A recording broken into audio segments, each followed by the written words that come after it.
Sujeto masculino, 30 años. Su historia no comienza con una herida reciente, sino con el aprendizaje silencioso de convivir con el desprecio. Habla con la naturalidad de quien ya no espera ser querido y ha hecho del rechazo un idioma cotidiano. Su cuerpo no reacciona ante la hostilidad, la reconoce como parte del entorno. Las expresiones son mínimas, las palabras medidas, el tono controlado. No hay rencor ni dramatismo, solo una estabilidad extraña que revela una verdad más compleja. Cuando alguien pasa demasiado tiempo siendo odiado, deja de sentirlo como ofensa y empieza a integrarlo como forma de existencia. El examen de su historial social revela un patrón persistente, vínculos breves, rupturas que no generan sorpresa y un aislamiento que no parece forzado. Desde la adolescencia, aprendió a interpretar la hostilidad ajena como una señal predecible, no como una amenaza nueva. La repetición del desprecio acabó moldeando su percepción de lo interpersonal. Dejó de esperar aceptación y comenzó a comportarse como alguien que ya conocía el desenlace.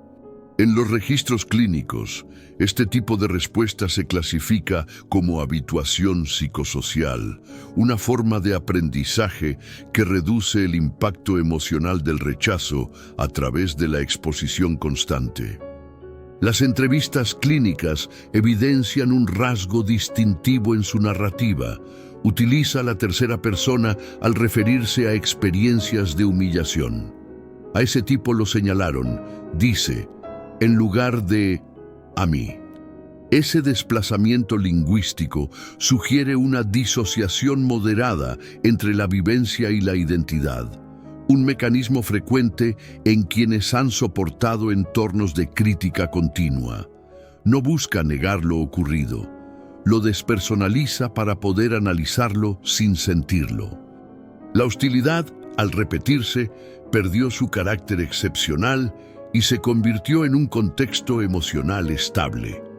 La mente se reorganizó para funcionar dentro del rechazo como si fuera un clima predecible. Durante la observación ambiental, su respuesta frente a la provocación verbal resultó clínicamente reveladora. Ante comentarios cargados de ironía, mantuvo contacto visual firme, sin agresividad ni evasión. La tensión muscular fue mínima y el tono de voz estable. Cuando se le preguntó cómo logra mantener la calma, respondió, «Es que esto ya no me sorprende». La frase describe un fenómeno psicológico preciso, la normalización del ataque como estímulo neutro. Cuando el entorno hostil se vuelve familiar, el sistema nervioso deja de responder con alarma. Esa desactivación no implica fortaleza, sino adaptación biológica a la amenaza persistente. En la exploración emocional se detectó una tolerancia inusual a la crítica. Relata episodios de rechazo con una serenidad que descoloca. No busca validación ni intenta defender su posición. En términos clínicos, esta neutralidad indica una reducción significativa en la reactividad emocional, un rasgo común en personas que han experimentado ostracismo social prolongado. Con el tiempo, el sistema límbico atenúa la intensidad de la respuesta afectiva para conservar energía psíquica. Lo que para otros sería humillación, para él es un suceso ordinario. La emoción se disuelve antes de manifestarse. El estudio del contexto familiar muestra que las primeras experiencias de desaprobación fueron constantes y difusas. No hubo un agresor específico, sino un ambiente donde el afecto dependía del desempeño. Cada error era motivo de crítica y cada acierto un respiro temporal. Esa intermitencia afectiva configuró un modelo mental en el que el amor y la hostilidad se perciben como estímulos intercambiables. Desde entonces, aprender a soportar el rechazo fue también aprender a sobrevivir. La repetición de esa dinámica en relaciones posteriores consolidó la idea de que la hostilidad es el punto de equilibrio del mundo. Durante las sesiones de seguimiento, se observó que su sistema de valores está estructurado en torno a la autosuficiencia. Se autodefine como alguien que no espera comprensión y que prefiere la soledad a la exposición emocional. Este tipo de posicionamiento suele aparecer en personas que internalizaron la hostilidad como parte del paisaje relacional. En lugar de resistirla, la incorporan como un factor constante. Desde la óptica clínica, se trata de un mecanismo de control. Si el rechazo es inevitable, mejor asumirlo como norma que enfrentarlo como trauma repetido. Así, el individuo reduce la incertidumbre a cambio de su vitalidad emocional. Las pruebas proyectivas confirman la instalación de esta rutina defensiva. Ante imágenes que representan vínculos cercanos, su respuesta inmediata fue la observación, no la identificación. En términos simbólicos, el vínculo humano se transformó en objeto de análisis, no de deseo. El odio ajeno, antes agresión, ahora funciona como estímulo cognitivo. Evalúa la intención, el tono, la coherencia, pero no responde con afecto. Su sistema emocional se comporta como un laboratorio en permanente observación del entorno. No siente la hostilidad, la estudia. En la última fase de entrevistas, surgió una idea que resume la naturaleza de su adaptación. Si me odian, al menos sé quiénes son. La frase, lejos de ser arrogante, refleja un tipo de control aprendido. En su lógica, el rechazo ofrece más seguridad que la aceptación, porque el odio es predecible y la aprobación no. Este razonamiento, aunque defensivo, le permite sostener una sensación de dominio sobre su realidad emocional. En el fondo, prefiere el terreno conocido del desprecio a la incertidumbre de la vulnerabilidad. El cierre de este expediente indica que la hostilidad en este individuo dejó de funcionar como amenaza externa y se integró como un componente funcional de su identidad. La exposición prolongada al rechazo generó una forma de homeostasis psíquica, en la que la calma no es un síntoma de sanación, sino de acostumbramiento. La hostilidad convertida en rutina le ha permitido operar sin miedo, pero al costo de reducir su rango emocional. Desde la perspectiva clínica, se trata de un sistema adaptativo, estable, aunque empobrecido, un equilibrio construido sobre la aceptación del conflicto como estado natural del mundo. El proceso de habituación al rechazo no se limita a lo conductual, también deja una huella fisiológica. La exposición repetida al desprecio genera una reducción progresiva en la actividad de los sistemas responsables de la respuesta emocional. En términos clínicos, se observa una forma de hipoactivación afectiva. El sistema nervioso aprende a contener la descarga emocional para evitar el desgaste. Este tipo de adaptación no suprime la emoción, la modula hasta el punto en que apenas es perceptible. El resultado es una calma aparente que se sostiene sobre una inhibición prolongada de la sensibilidad. La mente, al reconocer que las reacciones intensas no modifican el entorno hostil, comienza a economizar energía emocional. El sistema psíquico se reconfigura para priorizar la funcionalidad sobre la expresión. En esta fase, la emoción deja de ser un canal de comunicación y se convierte en una variable que se administra racionalmente. Desde el punto de vista clínico, esta transformación representa una estrategia de conservación. El individuo no busca conexión, busca estabilidad. La empatía se mantiene en estado latente, lista para activarse, pero contenida para no generar vulnerabilidad. Durante los análisis de interacción social, se observan respuestas reguladas en exceso. Ante estímulos que habitualmente provocan risa, ternura o incomodidad, el registro facial apenas varía. Sin embargo, las señales fisiológicas indican que la emoción existe, aunque de forma encapsulada.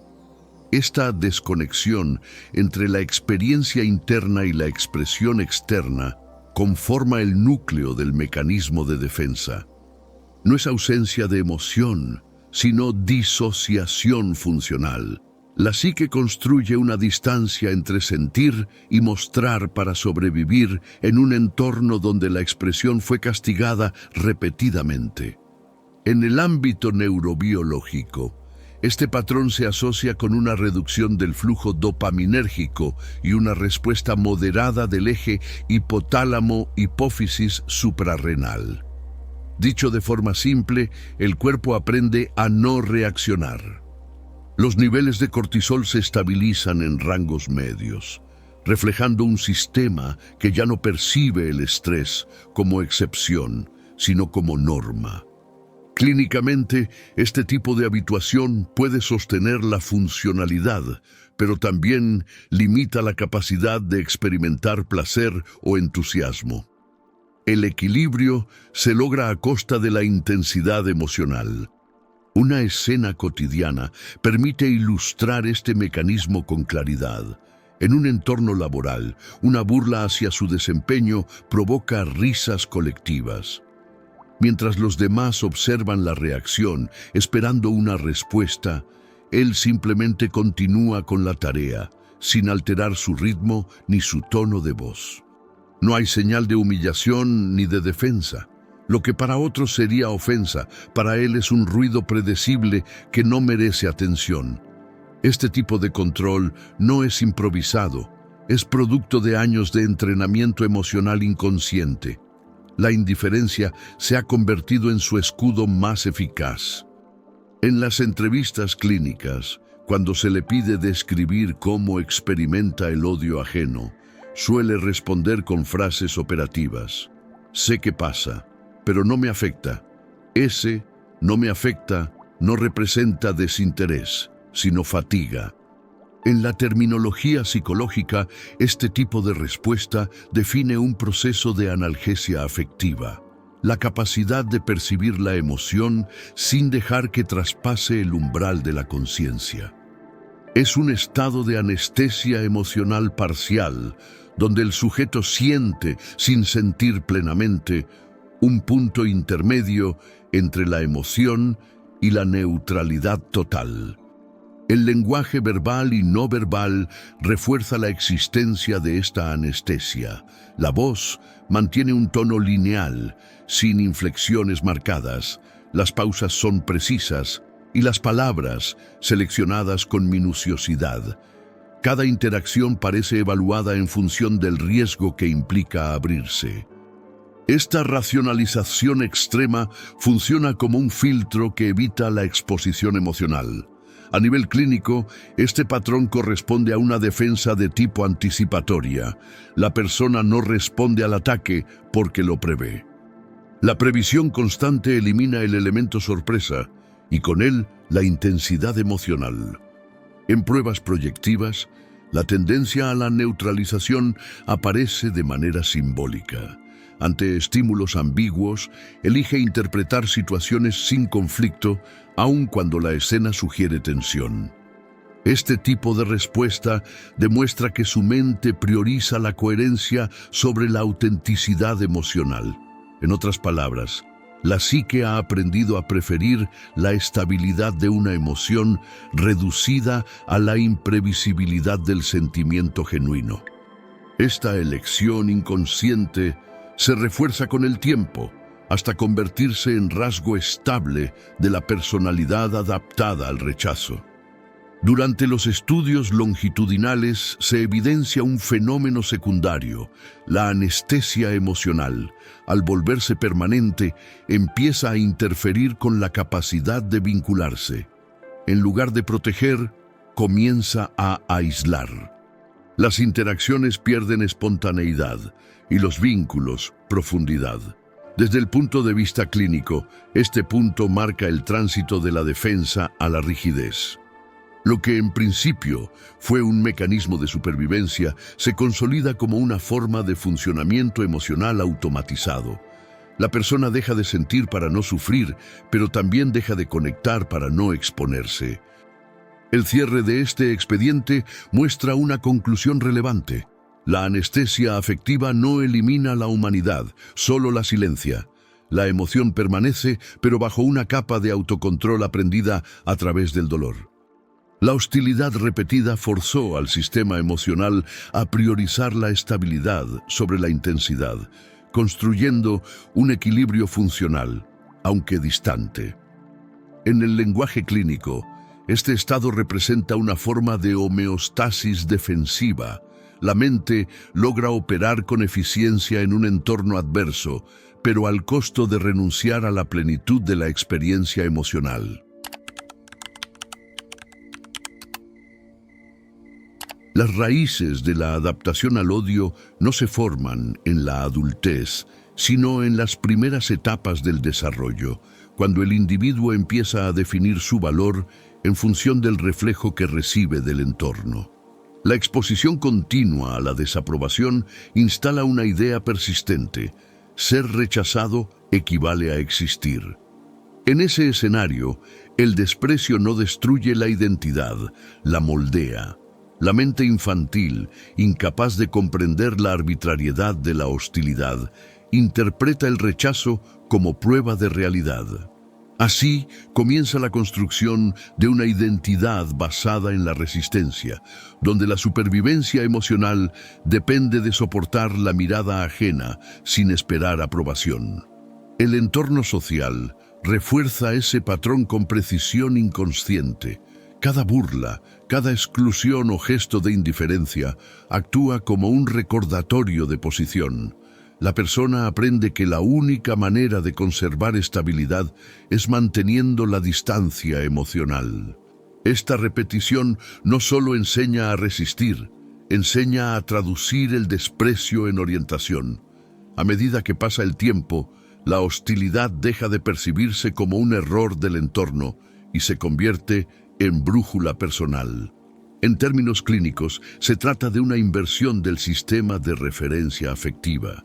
La validación proviene del conflicto, no del reconocimiento. Durante la fase de exploración profunda, se observa que este tipo de identidad se consolida cuando el dolor deja de sentirse como daño y empieza a funcionar como señal de pertenencia.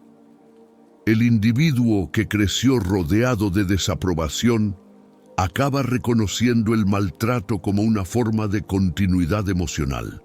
Esa familiaridad con la herida genera una percepción distorsionada del apego. La cercanía se asocia con el riesgo y la distancia, con la seguridad. Desde el punto de vista clínico, esta configuración es típica de los sistemas de apego evitativo, formados en entornos de crítica constante o afecto intermitente. Una observación recurrente en este tipo de pacientes es la aparición del orgullo defensivo, un fenómeno en el que la autoestima se reconstruye sobre la negación del deseo de ser aceptado. Se trata de una máscara psíquica que protege de la vergüenza del rechazo. Al declarar que no necesita aprobación, la persona evita enfrentarse con la herida de no haberla recibido. Esta estrategia, aunque funcional, tiene un costo alto. Transforma la identidad en un muro. Cuanto más sólida parece la autonomía, más frágil se vuelve la conexión emocional con el entorno. La construcción de esta identidad no ocurre de forma consciente. Se desarrolla a partir de microdecisiones invisibles. Callar cuando otros se imponen, adaptarse a la incomodidad, fingir indiferencia frente a la humillación. Con el tiempo, esas conductas se agrupan en un patrón estable de autodefensa. La mente sustituye la búsqueda de aceptación por el dominio del desapego. Este proceso, denominado en psicología clínica internalización compensatoria, convierte la vulnerabilidad en una fuente de control simbólico. No se busca ser querido, se busca no depender de serlo. En las entrevistas narrativas aparece un componente de racionalización que refuerza este patrón. Las personas que aprendieron a vivir siendo odiadas suelen otorgar sentido moral o intelectual a su aislamiento. Describen su distancia como una elección consciente, una forma de lucidez frente a la hipocresía social. Desde la perspectiva clínica, esta narrativa cumple una doble función: protege la autoestima y mantiene coherencia interna. Sin embargo, debajo de esa racionalización persiste un residuo emocional, el deseo reprimido de reconocimiento. La negación se convierte en la última forma de apego. En la dinámica interpersonal, la identidad basada en el desprecio se expresa de manera paradójica. Quien se ha acostumbrado al rechazo tiende a anticiparlo incluso en vínculos potencialmente seguros.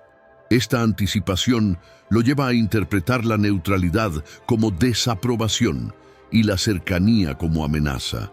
Así se perpetúa el ciclo. El miedo a ser herido genera conductas que confirman el aislamiento.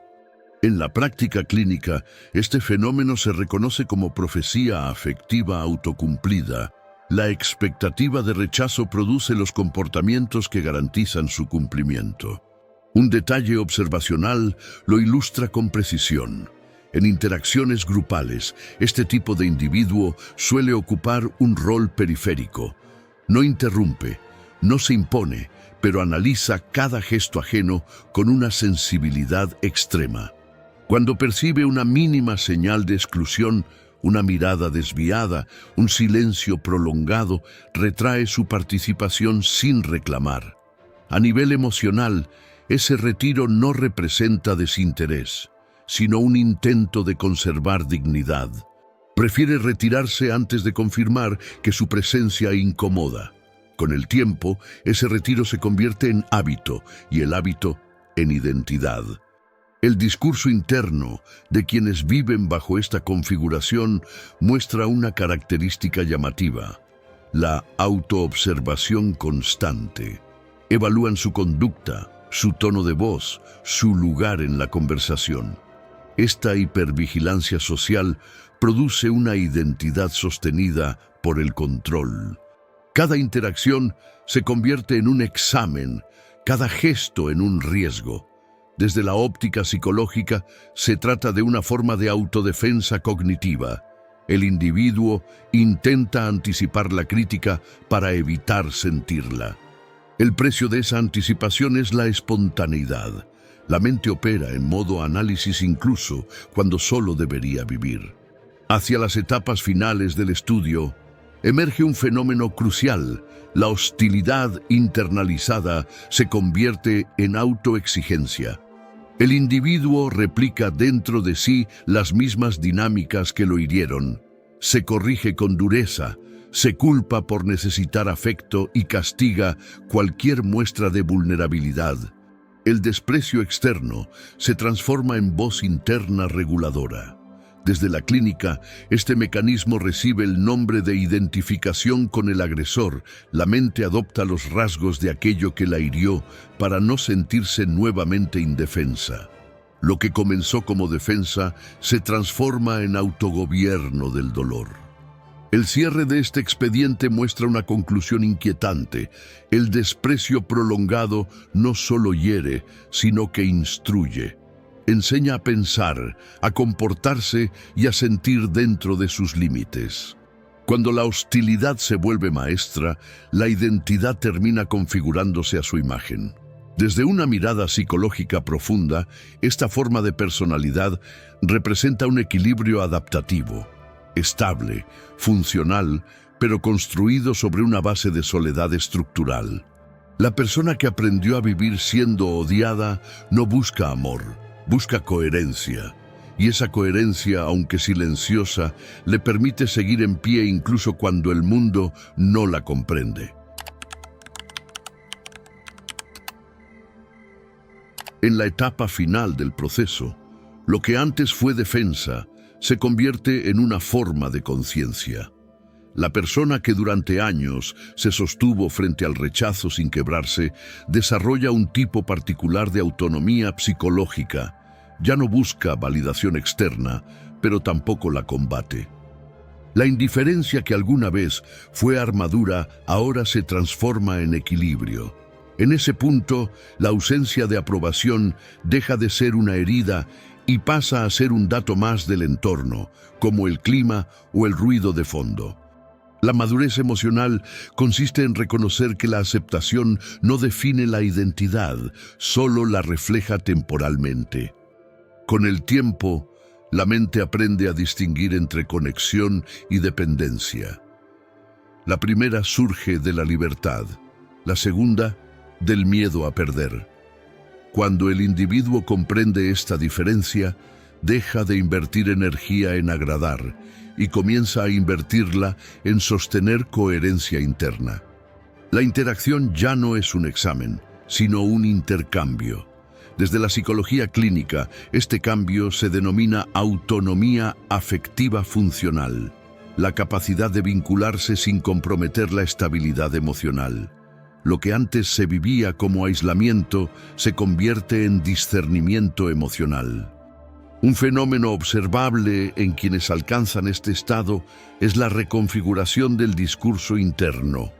Las voces críticas que antes reproducían la hostilidad ajena se silencian gradualmente, reemplazadas por un tono de autoevaluación más neutral.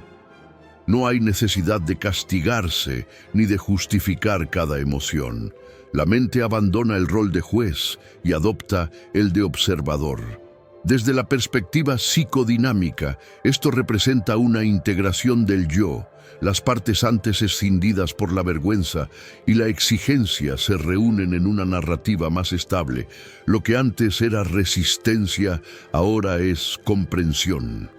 El entorno, sin embargo, suele interpretar esta serenidad como frialdad. La sociedad asocia la falta de búsqueda de aprobación con desapego, cuando en realidad es una forma avanzada de inteligencia emocional. Quien ha aprendido a vivir siendo odiado desarrolla una comprensión profunda de los límites del reconocimiento. Sabe que la opinión colectiva es volátil y que la hostilidad muchas veces responde a dinámicas que no le pertenecen. Esta claridad lo separa emocionalmente de la necesidad de ser entendido, y en esa separación encuentra una forma de descanso que pocas personas logran sostener. A nivel clínico, este punto marca la consolidación del proceso de desidentificación del juicio externo. El individuo ya no traduce la desaprobación como señal de amenaza. El rechazo deja de activar el sistema límbico porque la mente ha establecido un nuevo marco de interpretación. La crítica se percibe como expresión del otro, no como veredicto sobre uno mismo. Este reajuste cognitivo permite liberar una enorme cantidad de energía que antes se consumía en la defensa. Esa energía ahora se dirige hacia la creatividad, la introspección y la conexión genuina. Una observación relevante dentro del estudio muestra que las personas que alcanzan esta forma de libertad no se aíslan del todo. Participan del mundo, pero desde un lugar distinto. No buscan integrarse para ser aceptadas, sino porque el intercambio humano sigue siendo útil para la comprensión. Escuchan sin absorber, comparten sin necesidad de aprobación, y esa distancia emocional saludable se convierte en su mayor fortaleza. Desde la psicología contemporánea, este patrón se asocia con la madurez integrativa, una etapa donde el yo deja de operar desde la reacción y empieza a actuar desde la elección.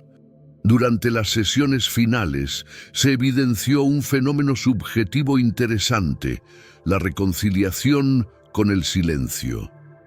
En etapas previas, el silencio había funcionado como refugio frente al ruido del rechazo. Ahora, ese mismo silencio se convierte en territorio de expansión. La persona ya no calla por defensa, sino porque su percepción se ha vuelto más selectiva. no necesita responder a cada provocación ni demostrar resistencia. La mente aprende a elegir sus batallas y en esa elección se vuelve dueña de sí misma. En el plano existencial, esta transformación puede entenderse como el tránsito del yo reactivo al yo consciente. Mientras el primero se define por la lucha, el segundo se define por la comprensión. Ya no se trata de sobrevivir al desprecio, sino de dejar de otorgarle poder simbólico. Este desplazamiento marca el paso de la herida a la sabiduría emocional.